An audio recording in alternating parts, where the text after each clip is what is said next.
Ayez vos esprits renouvelés en ce qui concerne votre relation avec Dieu. Nous vivons sous une nouvelle alliance, une alliance de grâce. Dieu n'est pas là avec un marteau à la main, prêt à vous donner un coup sur la tête quand vous commettez une petite erreur.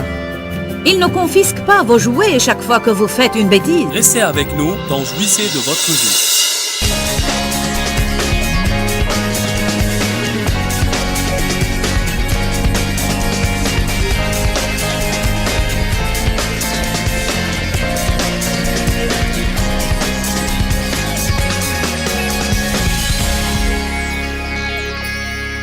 Mon enseignement ce soir est intitulé « Il rafraîchit et restaure mon âme ». J'aimerais lire le 23e psaume. « Le Seigneur est mon berger, pour me nourrir, me guider et me protéger. Je ne manquerai de rien. Je ne serai pas dans le besoin. Il me fait reposer dans de verts pâturages et il me dirige près des eaux paisibles. Il rafraîchit et restaure ma vie, mon âme. Il me conduit par les bons sentiers. Et il me mène sur le droit chemin, non car je l'ai mérité, mais pour l'honneur de son nom. Même si je marche dans la vallée de l'ombre de la mort, je ne crains aucun mal parce que tu es toujours avec moi. Ton bâton, ta houlette, me protège et ton appui me guide. Devant moi, tu dresses et apprêtes une table face à mes adversaires. Tu parfumes d'huile ma tête, ma coupe est enivrante. Sûrement, le bonheur et la grâce m'accompagneront tous les jours de ma vie, et j'habiterai dans la maison de l'Éternel, en sa présence, à jamais. Je suis tellement reconnaissante, car non seulement il restaure des choses dans ma vie, mais il me donne aussi régulièrement des temps de rafraîchissement. Plusieurs d'entre vous sont venus ce week-end et vous avez besoin de restauration. Mais d'autres ont déjà expérimenté la restauration avec Dieu. Vous avez marché avec Dieu assez longtemps. Et il y a eu de merveilleux et d'impressionnants changements dans votre vie. Et cela ne signifie pas que vous n'avez pas besoin de changer davantage. Mais vous êtes venus et ce dont vous aviez besoin était un rafraîchissement. Dieu ne fait pas tout simplement un travail dans notre vie et puis il ne fait jamais plus rien. Mais il continue à faire des travaux dans notre vie. Et quoi que vous fassiez dans la vie, quelle que soit votre occupation, même si vous faisiez ce que je fais, il y aura toujours des temps où vous vous sentirez là et fatigué. Et quoi que vous fassiez, il y aura des temps où vous en aurez assez de faire toujours la même chose. Vous pensez que vous voulez être le patron, mais quand vous le devenez, peut-être que personne ne vous donnera plus des ordres, mais vous aurez toujours beaucoup de responsabilités. Et quand vous avez beaucoup d'employés sous vos ordres, vous vous lasserez parfois d'essayer de les garder tous dans la bonne direction. Alors je vous dis, quel que soit votre métier, il y a un temps où vous allez vous en lasser. Alors ne regardez pas le métier de quelqu'un d'autre ou son occupation en pensant si seulement j'avais son métier. Nous avons tous besoin de temps de rafraîchissement. Dans Actes chapitre 23, je crois, il est écrit qu'il y a des temps de rafraîchissement dans la présence du Seigneur. Je crois que les gens sont rafraîchis dans cet endroit ce soir, mais ce verset dit « Il rafraîchit et restaure mon âme ». Je veux vous dire quelque chose. L'âme d'un croyant est extrêmement importante. À la nouvelle naissance, Dieu fait un travail dans notre esprit. Si quelqu'un est en Christ, il est une nouvelle créature. Les choses anciennes sont passées, voici, toutes choses sont devenues nouvelles. Ça ne veut pas dire que vos circonstances changent et que si vous êtes chauve, vous aurez des cheveux sur la tête. Même si un travail a été fait dans votre esprit, en fait, un travail parfait a été fait dans votre esprit quand Jésus vient habiter en nous et vous êtes le temple de l'Esprit Saint. Vous êtes la maison de Dieu. Si vous êtes né de nouveau, il vit en vous. Pensée impressionnante. Il doit vous purifier l'esprit et le rendre saint avant qu'il ne puisse y habiter, car là où l'esprit se trouve est un endroit saint. Alors tout ce dont nous avons besoin pour mener une vie juste est en nous comme une graine. Sachez qu'un des noms par lesquels on réfère à Jésus est la graine avec un G majuscule. Il est la graine et en fait la Bible amplifiée va même jusqu'à dire la semence de Dieu Tout-Puissant. Alors vous avez une graine de tout ce que Dieu est en vous. Si vous avez accepté le Christ comme votre sauveur, si vous êtes né de nouveau, ce qui veut dire en fait que vous croyez que Jésus est mort sur la croix, vous croyez qu'il est le seul sacrifice acceptable pour vos péchés, vous savez que vous ne pouvez pas être sauvé par vos œuvres, vous croyez que son sang seul peut laver votre péché et vous acceptez cela, vous croyez cela, alors vous êtes né de nouveau. Cela ne veut pas dire que vous n'allez pas commettre des erreurs, ni que vous n'aurez pas de mauvaises pensées, ni que vous n'allez pas avoir des emportements. Cela ne veut pas dire que vous êtes totalement soumis à Dieu, mais cela veut dire qu'il y a une graine en vous, et si vous laissez cette graine grandir dans votre vie, vous pourrez en arriver au point où vous pensez selon l'esprit du Christ, vous réagissez de la même manière que lui, vous marchez dans l'amour, vous marchez dans le fruit de l'esprit. Vous êtes soumis à la volonté de Dieu.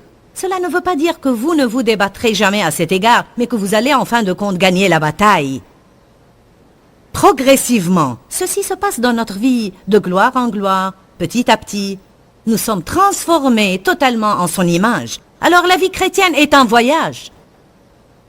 Le christianisme doit être vécu et doit être mis en pratique dans notre vie quotidienne.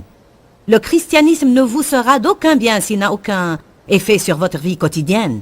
Amen. L'âme et la pensée, la volonté et les émotions. Dites avec moi. Pensée, volonté, émotion. Ma pensée révèle mes idées, ma volonté me dit ce que je veux et mes émotions me disent comment je sens. Aucune de celles-ci n'a nécessairement quelque chose à voir avec Dieu. Vous savez bien que vous pouvez être né de nouveau et avoir Jésus vivant à l'intérieur de vous et continuer à vivre selon la chair et être complètement charnel, ce qui veut dire que vous vivez conformément à ce que vous pensez, voulez et sentez. Né de nouveau, mais vivant conformément à votre volonté, vos pensées et vos désirs. Vivant selon les émotions. Et quand nous vivons selon les émotions, si les circonstances sont encourageantes, nous sommes encouragés. Si elles sont décourageantes, nous sommes découragés. S'il y a quelque chose que le monde a besoin de voir aujourd'hui, c'est la stabilité. On a besoin de voir des personnes stables qui restent toujours en paix quand les circonstances ne sont pas bonnes. On a besoin de voir des exemples vivants. Des gens qui disent « Je pratique ma foi et je ne me suffis pas d'un autocollant ». Je ne vais pas simplement à l'église le dimanche matin, mais je mets en pratique ma foi. Alors, je suis vraiment contente d'avoir cette promesse dans le psaume 23, « Il restaure mon âme », parce que cela veut dire qu'il va redresser, ajuster, réformer mon âme. Une des premières choses qui doit arriver à un croyant est d'avoir les pensées renouvelées, et c'est un travail continu qui durera tous les jours de notre vie jusqu'à ce que Jésus revienne nous prendre. 2 Corinthiens 10 dit « Car les armes avec lesquelles nous combattons ne sont pas charnelles, mais elles sont puissantes par la vertu de Dieu pour renverser les forteresses, les sophismes et les raisonnements. Et ce sont des activités de la pensée.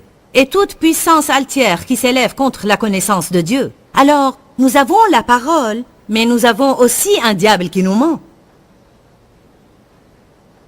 Il y a quelqu'un qui s'appelle le Dieu de ce siècle, le Dieu du système de ce siècle. Satan, le diable, Lucifer.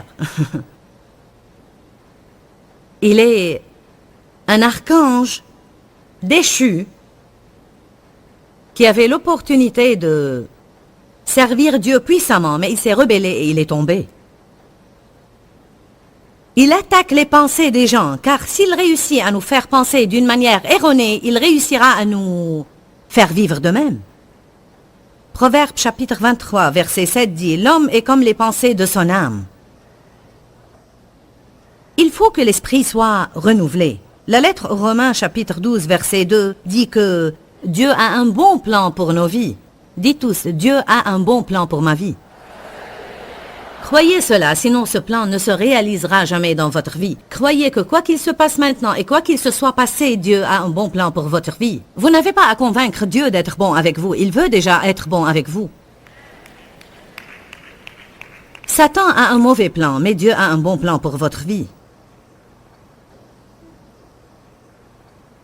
Mais il est écrit dans Romains que, bien que Dieu ait un bon plan pour votre vie, il faut que vos pensées soient complètement renouvelées. complètement renouvelé, sinon vous n'expérimenterez jamais ce bon plan. Ces forteresses mentales, ces manières erronées de penser, doivent être renversées dans nos vies.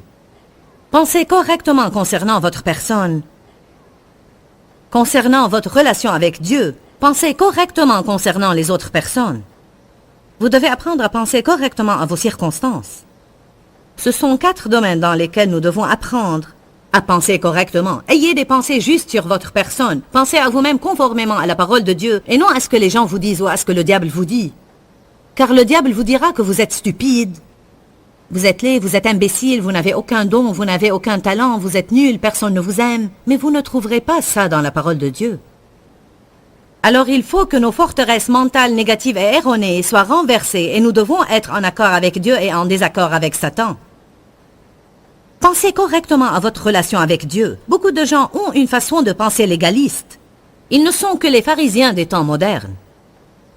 Ils ne font que vivre en essayant toujours de suivre des réglementations légalistes. Si l'Église n'a pas déjà suffisamment de lois, ils inventeront les leurs. Et la loi vole votre joie. Quand vous vivez sous la loi, celle-ci volera votre joie. Et vous pouvez faire une loi de n'importe quoi. Pour moi, avoir une maison propre était une loi. Et vous ne pouviez pas vivre heureux dans ma maison car la loi était « nous avons à la garder propre ». Dieu est pour la propreté et on doit prendre soin de ce que nous avons, mais on ne doit pas tellement exagérer que les gens ne pourront même pas vivre dedans. Je disais à mes enfants de faire sortir leurs jouets, puis de les ranger tout de suite. Allez jouer, rangez cette pagaille. Allez jouer. Mettez le tout en ordre.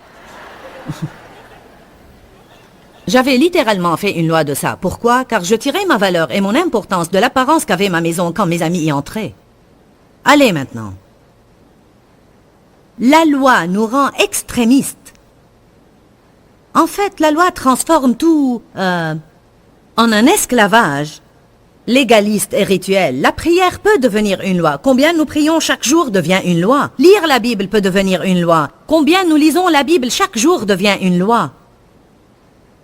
La loi n'est jamais question de qualité, mais elle est question de quantité. La loi ne vous dit pas que si vous méditez sur un seul verset et vous recevez une révélation, ce serait suffisant. Elle dit que vous devez lire X nombre de chapitres, sinon Dieu ne sera pas heureux. Alors nous lisons, et nous lisons à toute vitesse, car nous nous sentons fiers si nous avons la quantité. Et Dieu nous dit, avez-vous appris quelque chose? Allez maintenant. Ayez vos esprits renouvelés en ce qui concerne votre relation avec Dieu. Nous vivons sous une nouvelle alliance, une alliance de grâce. Dieu n'est pas là avec un marteau à la main, prêt à vous donner un coup sur la tête quand vous commettez une petite erreur. Il ne confisque pas vos jouets chaque fois que vous faites une bêtise. Si nous vivons exprès d'une manière rebelle, si nous avons la connaissance et nous refusons de faire ce que Dieu nous dit de faire, oui, il y aura un châtiment pour ça. Et oui, cela affectera les bénédictions dans notre vie, car Dieu ne va pas nous bénir si nous vivons selon la chair, parce que nous n'apprendrons jamais à vivre selon l'esprit. Je commets moi-même des erreurs. Nous commettons tous des erreurs. Dieu me bénit et j'ai appris que ma justice ne provient pas de l'application des lois, mais elle provient du sang de Christ. Il faut que vous ayez les pensées renouvelées concernant votre personne et votre relation avec Dieu. Il faut que vous ayez les pensées renouvelées concernant le domaine des circonstances. Si quelqu'un pense que ces circonstances vont toujours être de sorte à le garder heureux, alors il a certainement tort et il va être déçu. Amen. Nous devons apprendre que nous pouvons trouver Dieu dans toutes circonstances et que si d'une manière ou d'une autre nous lui faisons confiance, il fera de sorte que toutes les choses concourront à notre bien. Et comme ça, nous ne nous débattrons pas avec toutes nos circonstances, mais nous pouvons faire de notre mieux et nous pouvons prier et puis faire confiance à Dieu concernant les choses desquelles nous n'arrivons pas à nous débarrasser car elles concourront à notre bien. Et nous avons besoin d'avoir nos pensées renouvelées concernant les gens. Les gens. Béni soit Dieu, les gens. La plupart des problèmes que nous avons dans notre vie sont en relation avec les gens. S'entendre avec les gens est un défi. Vous savez pourquoi? Car ils sont tous différents. Et ils s'attendent tous à une chose différente de nous. Ils veulent tous des choses différentes de nous. Mes enfants veulent une chose, mon mari veut autre chose. Les gens qui viennent à mes conférences veulent autre chose. Si vous avez un patron, il veut autre chose. Tout le monde veut des choses différentes. Ma mère et mon père veulent une chose, ma tante autre chose, mes amis veulent autre chose. Si vous ne faites pas attention, vous pouvez sentir comme si vous étiez écartelé par toutes ces choses que les gens veulent. Alors nous devons apprendre à aimer les gens et leur être une bénédiction, mais ne pas leur permettre de nous dominer et nous manipuler et ne pas laisser leurs demandes voler notre joie. Écoutez ce que je vais dire. Nous devons avoir nos pensées renouvelées, à tel point que nous croyons le meilleur à propos des gens, et nous ne soyons pas vexés à chaque fois que quelqu'un dit la moindre chose qui ne sonne pas bien chez nous. Amen. Il n'y a rien de plus mauvais que de vivre offensé tout le temps, toujours énervé de quelqu'un, susceptible, susceptible, susceptible, susceptible. C'est une partie de la restauration que Dieu veut faire dans notre âme. Ce sont des domaines importants et concrets. Vous ne pouvez pas jouir de votre vie si vos pensées ne sont pas renouvelées. Vous devez apprendre à penser différemment de votre personne. Qui d'entre vous a besoin d'apprendre à penser différemment de sa personne? Ah, gloire! J'avais l'habitude d'avoir une mauvaise attitude envers moi-même. Et maintenant, je rends le diable furieux quand je dis « j'aime ma personne ». Il y a des gens qui pensent quand je dis cela, je ne sais pas si tu aurais dû dire cela. Serait-il mieux de dire je hais ma personne? En fait, je ne suis pas amoureuse de ma personne. Mais j'aime ma personne d'une manière modérée. J'ai accepté ma personne parce que je ne vais jamais lui échapper. Franchement, je ne veux pas vivre avec quelqu'un que je n'aime pas et être avec lui 24 heures par jour, 7 jours par semaine.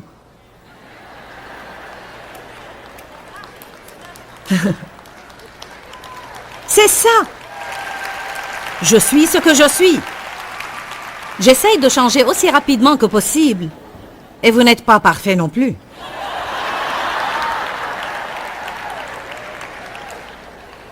Il y a plein de domaines dans lesquels je veux grandir et m'élever un peu plus haut.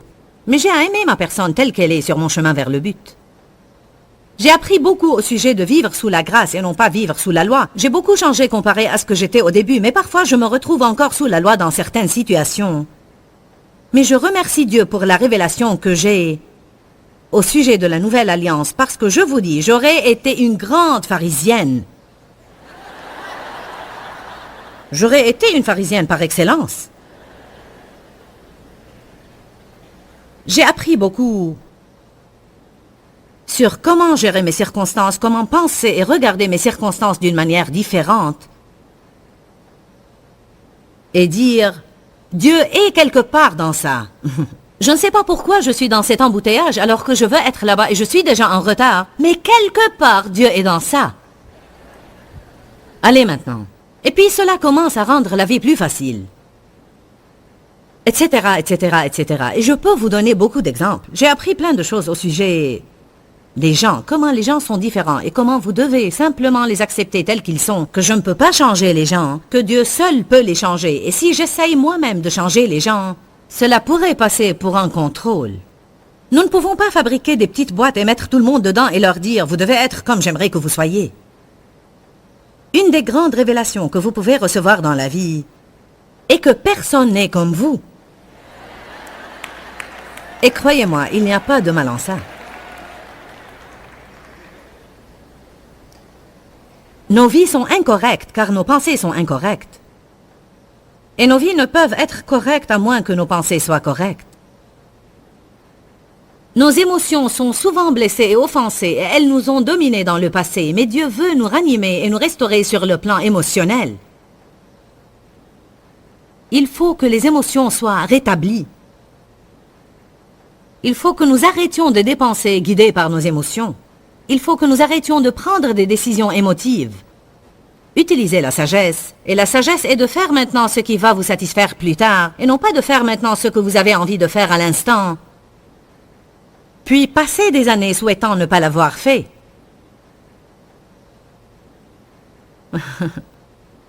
Les émotions sont en fait notre premier plus grand ennemi.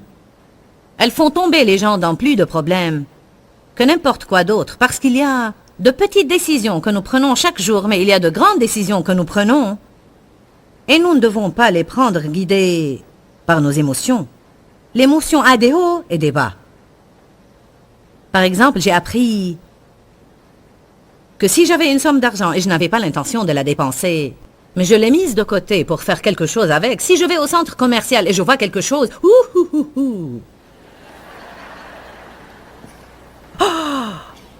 75% de réduction, il faut que j'achète ça. Nous sommes tellement stupides que nous l'achèterions même si nous ne l'aimons pas, simplement parce qu'il y a 75% de réduction. Car nous pensons que nous avons acquéri quelque chose. Les gens pourraient avoir de différentes faiblesses. Pour une femme, ça pourrait être des vêtements et des bijoux. Et pour un homme, ça pourrait être des voitures et des motos. Mais nous avons tous un domaine donné dans lequel on a une faiblesse. Mais nous devons être attentifs pour ne pas devenir émotifs et acheter des choses impulsivement dont nous n'aimerions pas payer la facture le reste de notre vie. J'ai appris que je pouvais être tout excitée au sujet de quelque chose. Oh. Ah oui, je dois l'avoir, oui, je dois l'avoir, je dois l'avoir. Oh oui, ça vaut la peine, ça vaut la peine. Mais je vais vous donner une sagesse qui vient de l'Esprit Saint. Éloignez-vous de cette chose pour 10 minutes. Promenez-vous dans le centre commercial. Vous serez surpris tout à coup. C'est comme... Je ne sais pas si je veux ça ou non.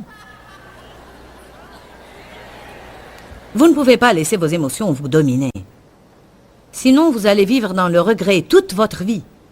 Vous allez vivre dans le regret toute votre vie. Allez au psaume 94, verset 12.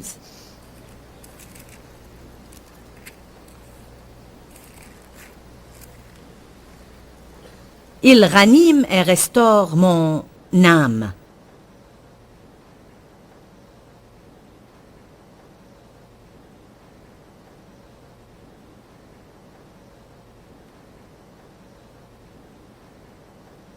Béni, heureux, chanceux et joyeux, l'homme que tu corriges, Seigneur, que tu enseignes par ta loi. Dieu nous discipline et nous enseigne. Verset 13. Pour le calmer et le reposer au jour du malheur, pendant que se creuse une fosse pour les impies. J'aime ces écritures saintes car elles disent que Dieu va continuer à me discipliner et à m'instruire jusqu'à ce qu'il m'enseigne finalement à rester calme durant les mauvais jours. Notre puissance est à peu près vaine si nous ne savons pas comment. La puissance que nous avons en tant que croyants est à peu près inutile si nous ne savons pas comment rester calme face à l'adversité. S'il suffit que le diable nous trouve un problème pour qu'on perde notre paix et pour que nos émotions soient un désastre tout au long de notre vie. Nous étions en train de parler de comment le Seigneur, notre berger, restaurera notre âme. Peut-être que vous avez lu cela plusieurs fois et vous ne savez pas vraiment ce que cela veut dire. Mais personnellement, je comprends ce que cela veut dire, car j'avais besoin que mon âme soit restaurée. Vous êtes un esprit, vous avez une âme, et vous vivez dans un corps. Mais c'est quoi votre âme? Votre âme est vos pensées, votre volonté, vos émotions. Et je vous le dis, le temps que le diable ait terminé avec moi dans mon enfance, en fait, je ne crois pas vraiment qu'il ait terminé, mais j'ai moi-même mis fin à ses plans. Mes pensées étaient en désordre, mes émotions étaient hors contrôle. J'étais têtue et rebelle et je ne savais certainement pas comment soumettre ma volonté à Dieu. Je peux vous dire maintenant et certifier que le Seigneur a restauré mon âme. Si vous êtes malade dans votre corps, vous prenez du médicament. En fait, la parole de Dieu est un médicament pour nos âmes. Si vous avez des problèmes dans votre intérieur, vos émotions ont besoin d'être touchées par Dieu, vos pensées ont besoin d'être touchées, votre volonté a besoin d'être touchée par Dieu, peut-être vous êtes têtu et rebelle. Laissez la parole de Dieu pénétrer en votre fort intérieur et vous guérir. N'oubliez pas que nous vous aimons. Que Dieu vous bénisse et demeurez dans la parole. Quand, Seigneur, quand? Dans ce livret, Joyce Meyer vous apprend à faire confiance au temps de Dieu. Pour obtenir ce livret gratuitement, écrivez-nous à Joyce Meyer, boîte postale 40095-6300 Larnaca, Chypre. Ou bien visitez notre site web www.joycemeyer.org/fr.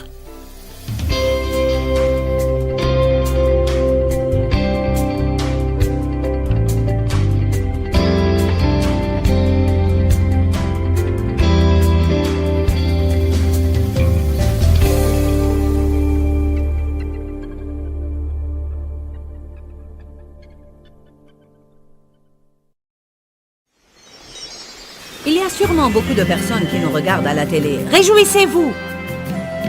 Peut-être que la meilleure chose que vous avez besoin d'entendre ce soir est « Laissez-vous vivre ». Arrêtez de faire toute une montagne de toutes petites choses qui se passent. Arrêtez de faire tout un drame des petites choses. Arrêtez de faire toute une histoire de toutes petites choses qui se passent. Apprenez à laisser passer certaines choses. Vous savez ce que je disais pendant les 2 dernières années? Choisissez vos batailles. Restez avec nous dans Jouissez de votre vie.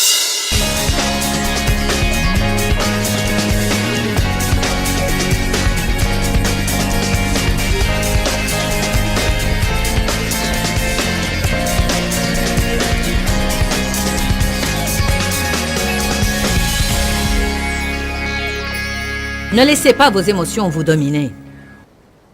Autrement, vous le regretterez toute votre vie. Vous vivrez dans le regret toute votre vie. Allez au psaume 94, verset 12.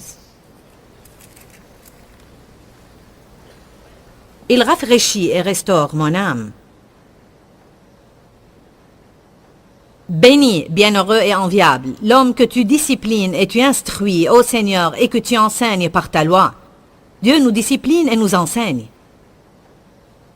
Verset 13. Pour lui donner la force de rester calme au jour du malheur, jusqu'à ce que la fosse inévitable soit creusée pour le méchant.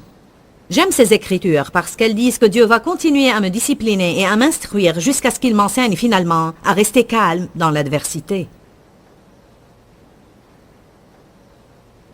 Notre puissance s'avère inutile si nous ne savons pas comment. La puissance que nous avons en tant que croyants s'avère inutile si nous ignorons comment rester calme dans l'adversité.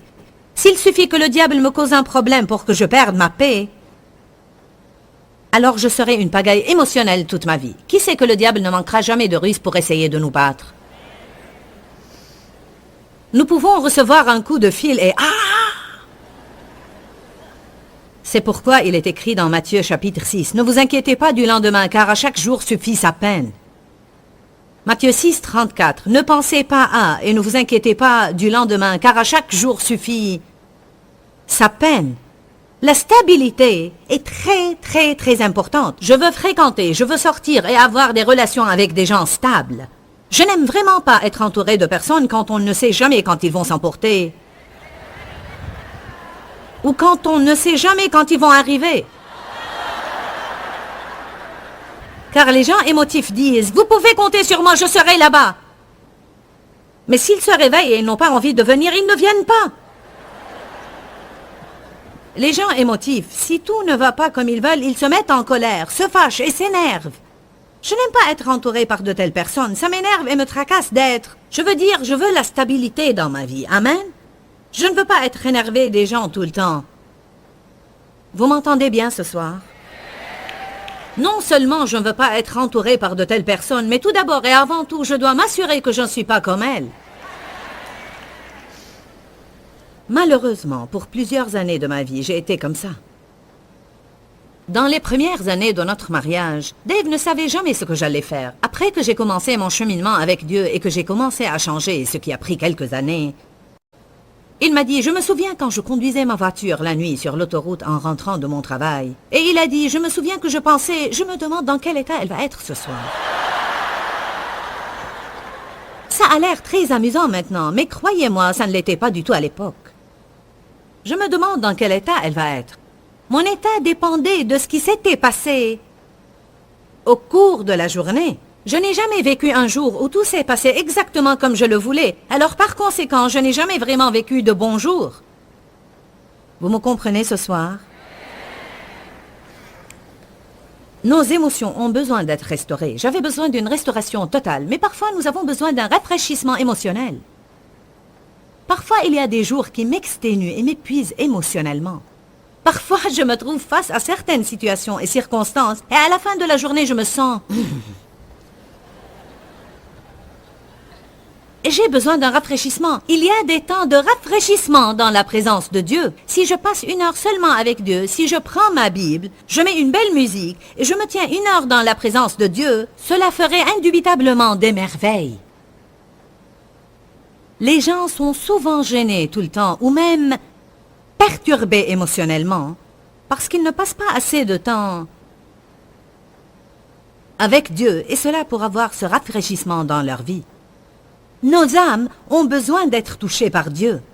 Et bien que nous soyons nés de nouveau, nous avons besoin d'être touchés par Dieu. Touche-moi, Seigneur. Il y a des fois où un rire du fond du cœur rafraîchirait votre âme. Honnêtement, je ne crois pas que les gens s'amusent assez. Je crois que le plus grand problème de certaines personnes est qu'elles sont tout simplement trop sérieuses. J'étais comme ça pendant des années. Je préférais toujours être sérieuse. Sérieuse. Dave était toujours du genre qui devait jouir de tout ce qu'il faisait. J'étais vivante, mais je ne jouissais pas de ma vie. Je m'occupais de mes responsabilités. Et je voulais qu'il arrête de s'amuser. Et qu'il soit responsable. Allez maintenant, y a-t-il entre nous quelqu'un de trop sérieux? Vous êtes comme... Amen. Peut-être vous n'avez pas tous besoin de ça, mais je vais le dire pour que vous jouissiez de votre vie. Il y a sûrement beaucoup de personnes qui nous regardent à la télé. Réjouissez-vous! Peut-être que la meilleure chose que vous avez besoin d'entendre ce soir est « Laissez-vous vivre ». Arrêtez de faire toute une montagne de toutes petites choses qui se passent. Arrêtez de faire tout un drame des petites choses. Arrêtez de faire toute une histoire de toutes petites choses qui se passent. Apprenez à laisser passer certaines choses. Vous savez ce que je disais pendant les 2 dernières années? Choisissez vos batailles. Il y a assez de choses que nous devons traiter et nous ne pouvons pas faire tout un drame de toutes petites choses. Alors choisissez vos batailles. Il y a certaines choses que vous devez laisser passer et d'autres pas. Dave était décidé à jouir de sa vie, quoi qu'il fasse, et... Peut-être vous m'avez entendu partager cela avant, mais ça m'est revenu à cœur ce soir. Je me souviens très bien quand nos enfants étaient petits. Nous avions déjà 3 enfants quand j'ai commencé à marcher avec Dieu. J'ai 4 enfants maintenant. Mais j'avais 3 quand, en 76, je fus rempli du Saint-Esprit. Et même avant cela, Dave m'accompagnait toujours à certains endroits. Il m'accompagnait par exemple à l'épicerie. Et pendant des années, Dave travaillait alors que je restais à la maison pour prendre soin des enfants. Et la meilleure chose que je faisais était d'aller à l'épicerie toutes les 2 semaines. Et c'était comme « Merci Seigneur, je suis enfin sortie ». Est-ce que quelqu'un sait ce qu'on peut ressentir? Oh, enfin!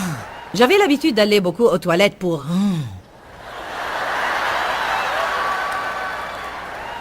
Parce que j'étais en réalité toujours surchargée. Vous savez? Dave m'accompagnait à l'épicerie et on amenait les enfants avec nous. Et nous n'avions pas suffisamment d'argent. Je me permettais de dépenser 70 $ seulement toutes les 2 semaines à l'épicerie pour ne pas dépasser le budget. Je faisais une collection des bons de réduction et je gardais tous les bons. Alors vous comprenez qu'aller à l'épicerie m'était une grande épreuve. Alors que Dave jouissait de ce qu'il faisait. Son motto dans la vie est « Si vous devez le faire, jouissez-en ». Et il est le genre de personne qui aime parfois s'amuser en agaçant quelqu'un d'autre. Est-ce que quelqu'un d'entre vous connaît de telles personnes? C'est comme s'il pensait que c'était amusant de m'agacer. Alors, j'essayais de lire les étiquettes pour donner une nourriture saine à mes enfants et je vérifiais mes bons pour voir si j'avais un bon de réduction pour cette marque. J'étais là à l'épicerie, alors que Dave courait après les enfants dans les allées en tenant la charrette.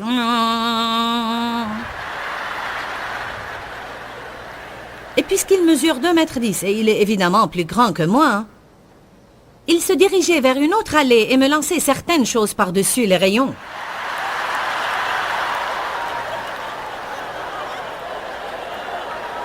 Je me souviens qu'une fois, il m'a lancé un rouleau de papier toilette.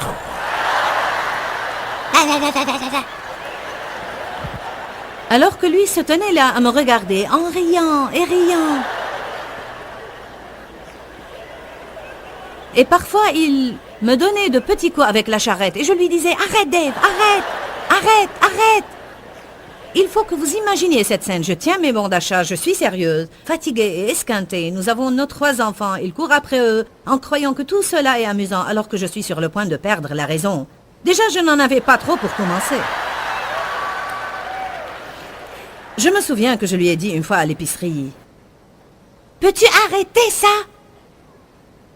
Sortir avec toi, c'est comme sortir avec un enfant. Arrête tout cela. Ne fais pas l'enfant, sois sérieux. Il a dit, oh Joyce, j'essaie simplement de m'amuser un peu. J'ai dit, je ne suis pas venu ici pour m'amuser. Ce n'est pas pour cette raison que je suis là. Je suis venu pour acheter ces marchandises, les amener à la maison et les mettre dans le placard.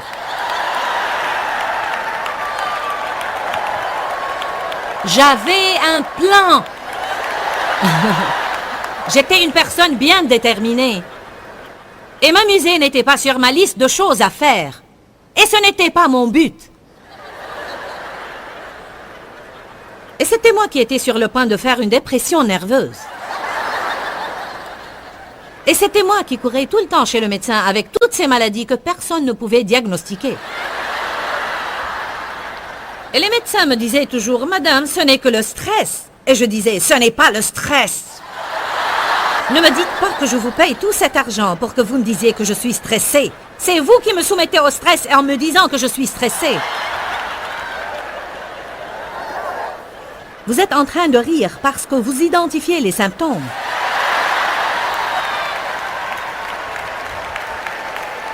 Amen. En fait, je vous dis que parfois, nos problèmes ne sont pas aussi grands que nous les rendons nous-mêmes. Vous avez simplement besoin de prendre régulièrement un temps pour laisser Jésus rafraîchir et restaurer votre âme. Oui, vous êtes né de nouveau, mais vous avez une âme. Parfois, vous pensez un peu trop, vous planifiez un peu trop. Vous ne donnez jamais des vacances à votre pensée, vous ne la laissez jamais tranquille. Même si vous êtes parti en vacances, vous vous allongez sur la plage en ressassant tous vos problèmes. Je vais prendre une semaine de vacances de mon travail pour arriver à comprendre ce que je vais faire de ma vie.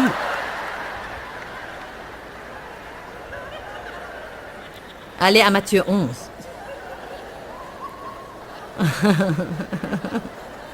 Vous êtes en train de rire et vous êtes rafraîchis.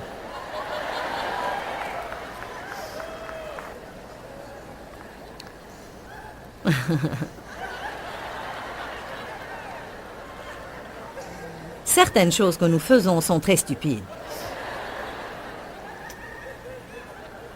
Dave est tellement logique, il m'exaspérait et je restais exaspérée parfois pendant des jours et je ne lui parlais pas. Et cela me donnait mal à la tête, mal aux os et mal au cou et je me mettais en colère contre lui. J'étais misérable alors que lui jouait avec les enfants et leur permettait de lui mettre des bigoudis dans les cheveux.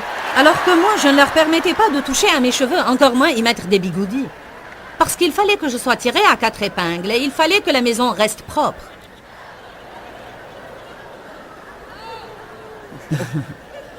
Si nous avions des invités, le temps qu'ils arrivaient, je voulais qu'ils rentrent chez eux. Parce que j'étais tellement stressée d'essayer de les recevoir que je ne pouvais pas jouir de leur présence une fois arrivés.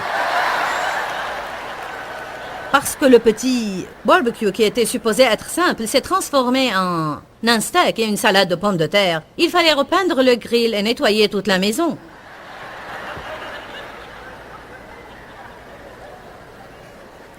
Car si la vie est compliquée, vous n'en jouissez pas. Alors il faut apprendre à garder les choses assez simples, ce qui n'est pas facile dans notre société. Amen. Jésus a dit dans Matthieu 11, 28, « Venez à moi, vous tous qui êtes fatigués, chargés et surchargés, et je vous donnerai du repos. » Oh, cela n'est-il pas bon à entendre?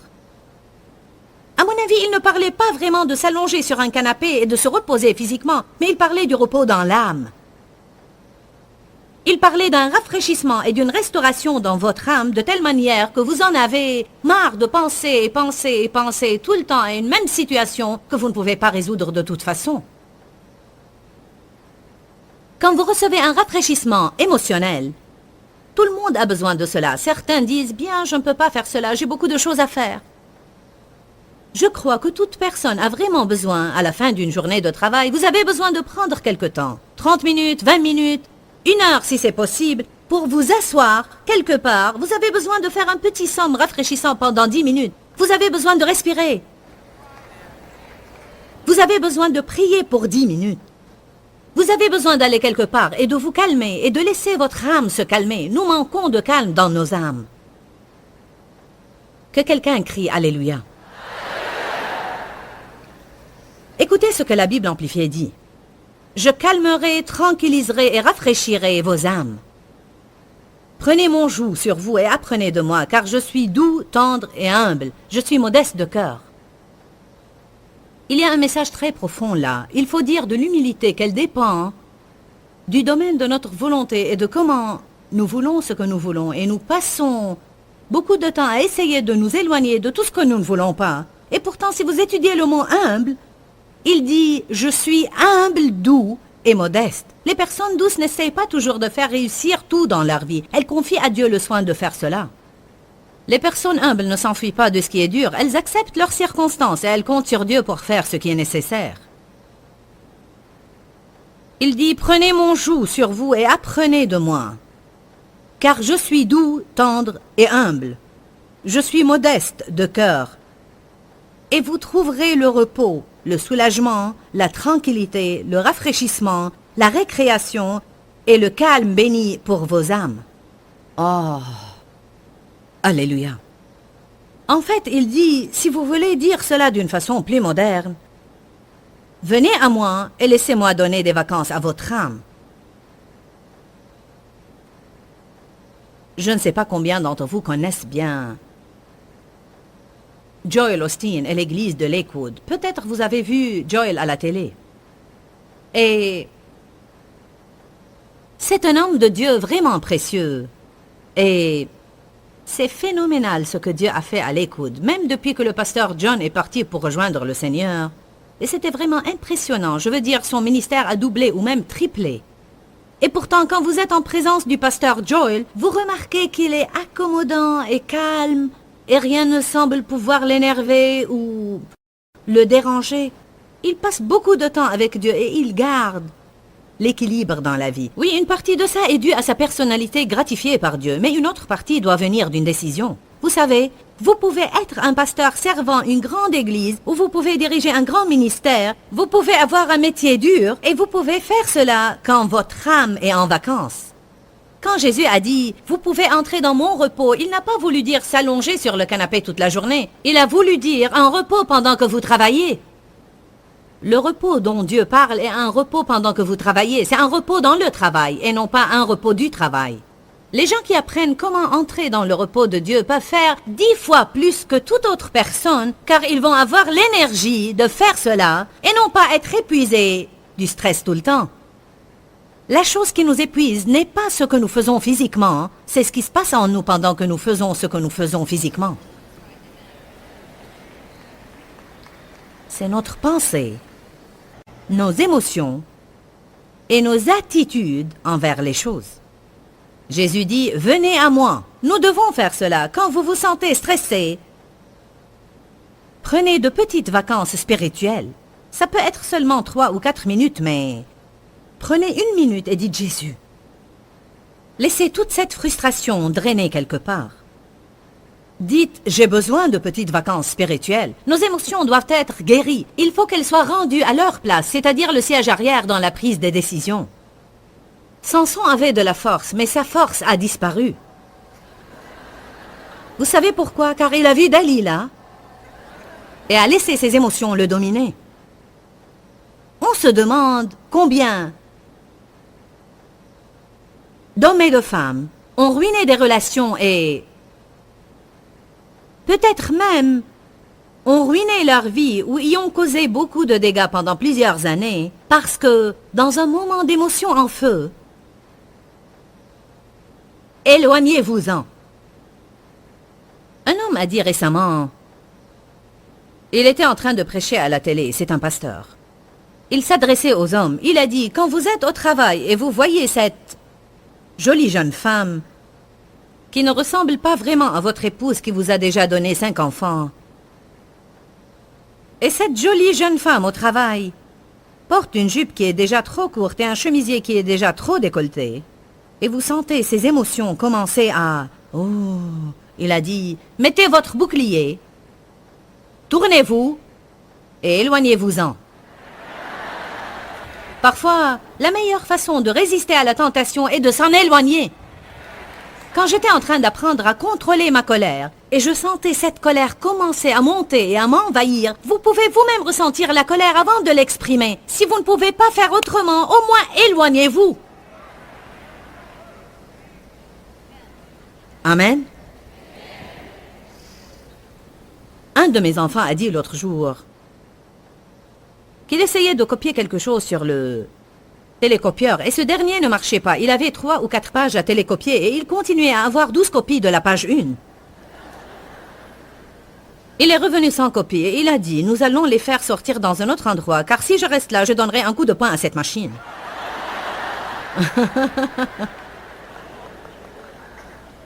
Vous savez, ce serait bien s'il en arrivait au point où il ne se mettrait pas en colère. Mais c'est mieux de vous éloigner au lieu de donner un coup de poing. Nous changerons progressivement de gloire en gloire en gloire. Allez maintenant. Parfois, vous devez vous éloigner de certaines choses. Qu'est-ce qui serait arrivé si Samson s'était éloigné de Dalila? Qu'est-ce qui serait arrivé si David s'était éloigné, s'il était descendu du toit de son palais?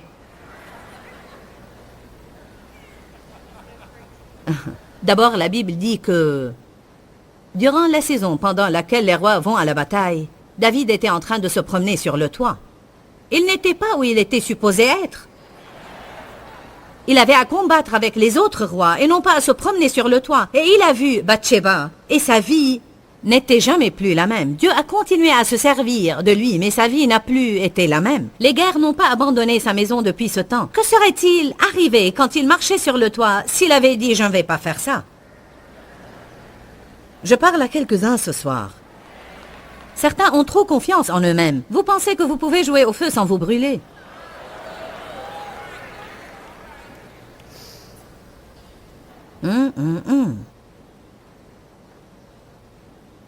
Je vais répéter, les émotions doivent être rendues à leur propre place, au siège arrière, dans la prise des décisions. Nous devons avoir notre âme restaurée. Quand quelqu'un me blesse et je suis tentée de rester pleine d'amertume, et je suis tentée de... Il m'est difficile de lui pardonner. Combien d'entre vous savent que quand quelqu'un vous blesse, parfois, bien que vous connaissiez tous les messages sur le pardon et vous ayez les enseignements de tous les prédicateurs, vous avez les livres, vous avez fait des études bibliques, il se peut que vous ayez même prêché ce message. Mais qui sait que quand quelqu'un vous blesse, vous devez confronter cela et vous frayez un chemin et vous devez toujours avoir la grâce de Dieu pour être capable de faire ce que la parole dit. Amen. Nous étions en train de parler de comment le Seigneur, notre berger, restaurera notre âme.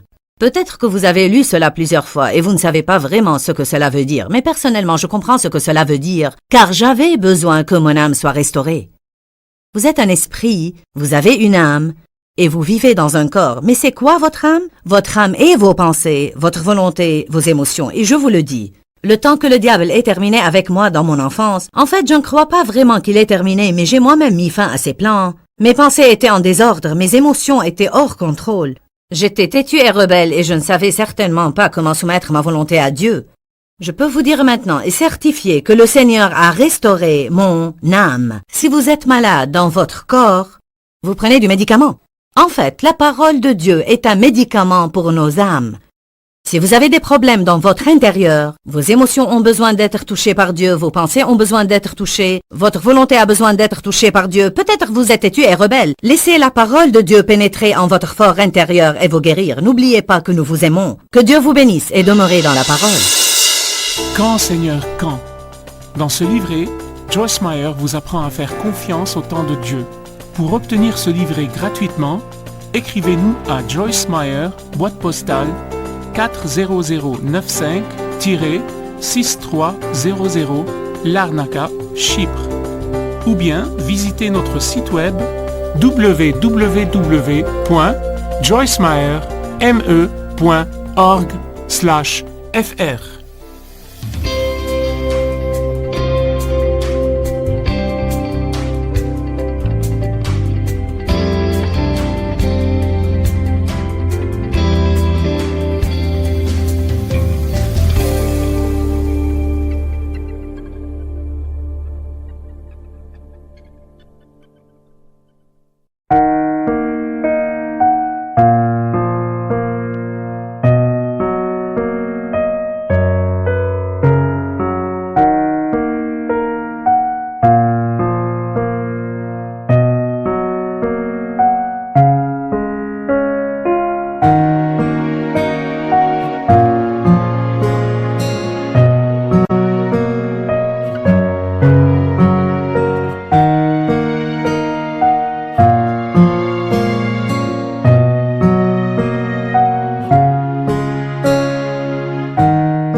Bible.